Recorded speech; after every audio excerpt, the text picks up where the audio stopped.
હક્કી આવાજ ન્યૂઝ ચેનલમાં આપનું સ્વાગત છે। દારૂના કેસમાં જામીન બાદ કોંગ્રેસ કોર્પોરેટર આશિષ જોશીનું ડભોઈ સિનોર ચોકડી ખાતે ભવ્ય સ્વાગત।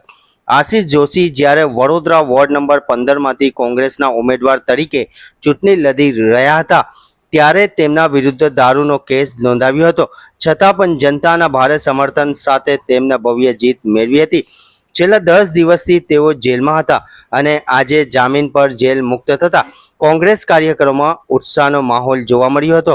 બોડેલી સેશન્સ કોર્ટ જામીન મંજૂર કર્યા બાદ ડભોઈના સિનોર ચોકડી ખાતે કોંગ્રેસ કાર્યકરો દ્વારા તેમનું ભવ્ય સ્વાગત કરવામાં આવ્યું હતું।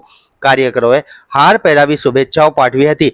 આ પ્રસંગે કોંગ્રેસ તાલુકા પ્રમુખ સુધીર બારોટ, કોંગ્રેસ શહેર પ્રમુખ સતીશ રાવળ, ડભોઈ નગરપાલિકા પ્રમુખ પુષ્પાબેન રાવળ, કોર્પોરેટર અજય રાઠવા સહિત મોટી સંખ્યામાં કોંગ્રેસના આગેવાનો, કાર્યકરો અને કોર્પોરેટરો હાજર રહ્યા હતા। રિપોર્ટ રફીક મંસૂરી।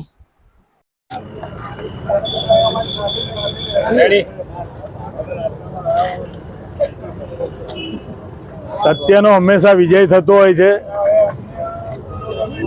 સત્તાધારી પક્ષ ગમે તેટલા કાવા દાવા કરે, પોલીસનો દુરુપયોગ સૌથી વધારે આ મત વિસ્તારમાં થઈ રહ્યો છે, જેનો પાછલા 2 મહિનામાં તમને જોવા મળ્યો હશે। કારણ કે સુધીરભાઈ પણ એનાથી જે રીતે એમના પર પણ ખોટી રીતે ફરિયાદો કરવામાં આવી અને એ જ રીતે અમારી પર પણ ચાલુ ઇલેક્શન દરમિયાન કોર્પોરેશનનું ઇલેક્શન અમે જ્યારે ડોર ટુ ડોર પ્રચારમાં હતા ત્યારે મારા વોર્ડ વિસ્તારના વૈષ્ણવ, બ્રાહ્મણ ને પટેલ અને આ તમામ નાગરિકો અમને જીતાડવા માટે કટિબદ્ધ હતા। ત્યારે સત્તાધારી પક્ષના લોકોએ જે દારૂનો ખોટો કેસ કર્યો, એ દારૂનું દૂષણ આ વિસ્તારમાં હશે પણ મારા વોર્ડ 15માં ને વાઘોડિયા રોડ પર આ પ્રકારનું નથી। પણ જે માનસિકતા એમની થઈ ગઈ છે એ પ્રમાણે ખોટો કેસ કરીને જે અમને હેરાન કરવાની વાત હતી,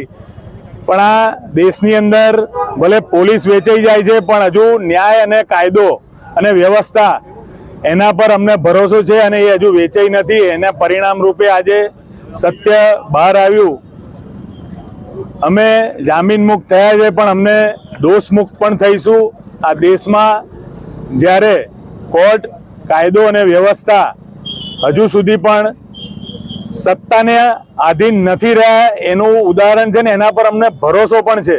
આવનાર દિવસમાં જે પ્રમાણે ખોટા કેસો કરવામાં આવ્યા છે, અમે હોઈએ, સુધીરભાઈ હોય કે જે પણ આ વિસ્તારના નાગરિકોને ખોટી રીતે કાર્યકર્તાઓને જે હેરાનગતિ શરૂ થઈ છે એ આવનાર દિવસમાં પ્રજા પણ બતાવશે અને કાયદો વ્યવસ્થા કોર્ટ પણ બતાવશે।